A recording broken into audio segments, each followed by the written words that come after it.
season 1 like that until one of my friends told me, hey, Big Zo, you need to watch Real Housewives of Atlanta because the shit is on and popping. And I watched it and I was like, oh my gosh.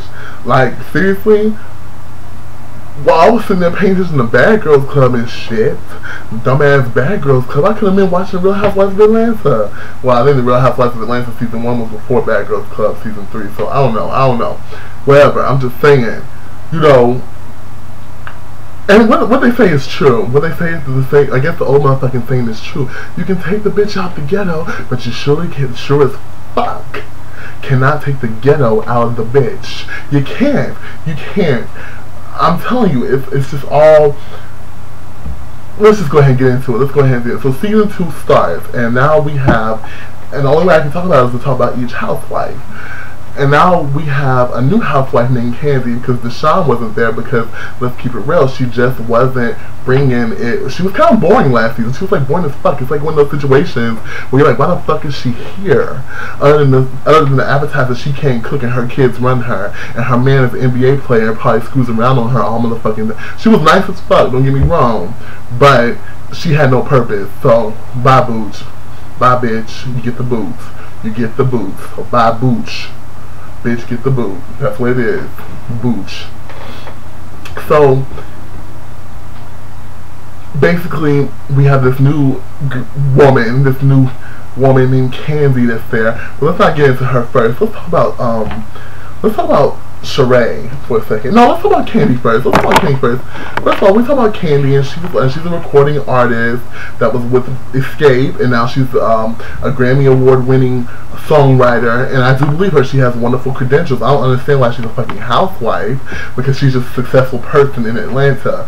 I don't get that. Some of these bitches, when you hear about Housewives of Atlanta, I don't think the people that, you know, then you see divorced bitches on here, and people who have their own business and never been married before. I don't understand. But, she's a housewife, and she has one child, and she's dating a dude. Now, let's get into this thing about this motherfucker. This dude has 6 kids. First of all, this dude was way younger than her ass. He's like, he's in his early to mid-20s, and she in her mid to late 30s, or late 30s, or early 40s. This dude has motherfucking 6 kids. 6 kids. And then she had nerve to ask, the bitch got nerve to ask her daughter, oh, why don't you want me and what's the name to get married? Hell, if you was marrying a man who had motherfucking 6 children, if I was a child, I would have a problem with that shit too. I'm like, mama, find you a new motherfucking man. Go on fucking eHarmony, that's me on TV. Shit. You successful, and the motherfucker don't look successful at all. I'm not trying to say that maybe there is some real love there. Maybe he does have his own thing going on for him. But it seems to me that it's one of those situations where bitch got money, I'm marrying this bitch. Let's keep it real. Keep it real. And also, Miss Candy, you need to do something with that head, boo. You need to do something with that head. That's all I say. Do something with that head. No, let's ride on down to my fucking Kim's ass. Let's ride on down to my fucking Kim. Miss Kim. Miss Kim.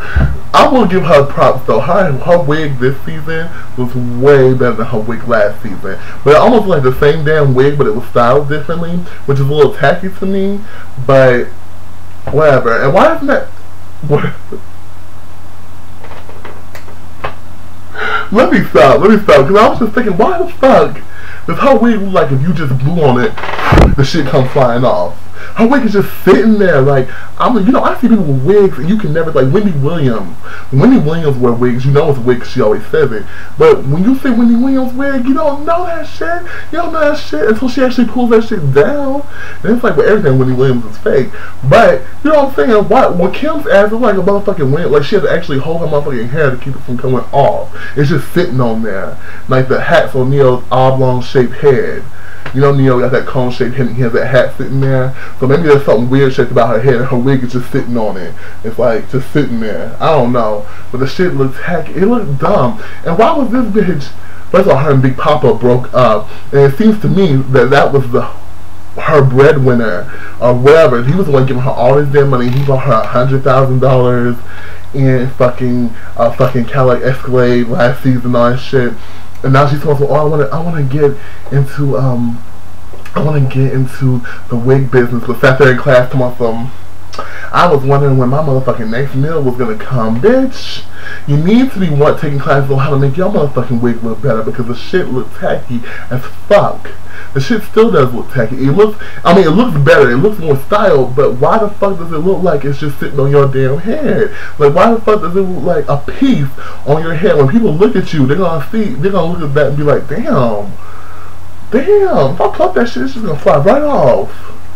Anyway, Kim, it's a wash to me. Miss Nene, I don't know, I think that Nene is doing a lot better than she did last season. You know, Nene was a hot ghetto mess last season. I did not particularly like her last season, but at the beginning. But as the season progressed and I saw the rest of the fakeness, I started to, I started to relate to her and feel that, that she was one of the real people on the show. One of the realest people on the show. And at the beginning of the episode, she is how her motherfucking queen, Dwight, always want to try to tell somebody how they look and how they need to look when he motherfucking looks a hot ass mess himself. Like, first of all, you need to get rid of that oil slick / oil sheen on the top of your motherfucking head. It looks like if I ran my head through it, I would put back and see black oil and shit on my hand. And second of all, those little Fruit of the Loom but yet masculine suits, no, that's not working. Fruity masculine does not work. You either fruity or you masculine. There's no either or. That's why I don't believe in Metro like that. I don't believe in Metro. Anyway, but so Nene is just trying to patch things up. She's really trying not to be a part of the drama this season, and I commend her for that. I really do. I commend her for that. Now, Miss Lisa and her fake ass. I'm sorry, I don't like Lisa. I'm not a fan of Lisa. I was at first in the first season, but with the reunion, I stopped liking her. But that's the whole thing when she was getting all up in arms about what Kim said. When Kim said, Lisa told me what you said. But bitch, you told Sheree, and I know you told Lisa. Excuse me, I know you told Kim, Lisa. Lisa, something is really fake about Lisa. First of all, I read a Jack magazine. Now, Keith Sweat is her ex-husband. And I read a Jack magazine article that said Keith Sweat was a single father. Why the fuck do you not have custody of your children? Or joint custody? That's beyond me. That's beyond me. That reads suspect to me. Something ain't right about Kim. I don't know enough about her yet. I will say the only thing I like about her is that the only thing I like about her and what she adds to the show is that her and her man seem to be in a good place. That's all I will say about that. That's all I'm going to say about that, I think Sweet Addictions TV said it, and I was like, yeah, that is something, because I didn't have nothing positive to say about this bitch. Now she over there talking about something, I hate Kim. I don't like Kim. Kim is a fake. She talking about you. She trying to get everybody to hate Kim. That's to me, if you don't like somebody, if you really don't like somebody, don't have nothing to do with them. Just don't have nothing to do with them. But for you to sit here and be on this I hate Kim parade, y'all need to hate her with me, shit, that's bullshit. That's bullshit. I hate when people do that. So she's fake and fraudulent to me. And let's talk about Sheree. Sheree, at the beginning of the episode, she was moving into a new house because she said that her ex-husband did not pay the mortgage of the other house. Bitch, how did you not know that? As successful as you are, she by Sheree, as successful as you are, why did you not know that your husband was not paying the mortgage on your house? I will say this though, I give Sheree props on this episode when her and Mrs. Anthony got into it later at the end of it. First of all, Anthony, I know it was a free event, which I found out after the episode when they did the follow-up. It was a free event that you planned for her. But why would you tell her that you were going to have a Queen of the Nile and have her brought in on this big pallet full of bodyguards, bringing her in and shit, and so when she's talking about a helicopter and shit, you say, I can do that, and then when she's asking you about it later, why would people write checks that they ask can cash anyway? Why would you do that? I hate when people do that shit. Don't sit here and say you can do shit and you can't do motherfucking thing for nobody. That's one, first and foremost. Secondly, when you're sitting here saying that, oh, I can, and when she's asking you questions about what's going on, don't be like, oh, I'm a top executive, don't disrespect my top. Motherfucker, who is you? Second of all, that's unprofessional. Everybody watch this shit now. That's unprofessional. You in ATL and you're dealing with somebody who is supposed, you know, a socialite, a celebrity a socialite of ATL, and you're dealing with her like this. Ugh, that was so stupid.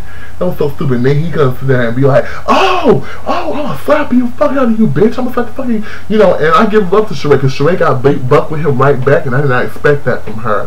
That's a couple of things that's gonna happen this season. I don't expect from her, like especially her pulling Kim's wig off. Well, I can't wait to see her do that. But Miss Anthony, he was a watch. Then he got up in her face and shit. What the fuck is wrong with him? Was he having a fucking aneurysm? What was wrong? Why was he feel so disrespected that she questioned him? I don't know. This nigga had motherfucking psycho problems. I don't know what the fuck was wrong with him, but whatever. But anyway, that was a real, you know, Sheree, I give Sheree props. It was funny as hell. It was entertaining. We were all up in here laughing. Anyway, this is Big So 20. Peace. I'll hit y'all with a new recap later.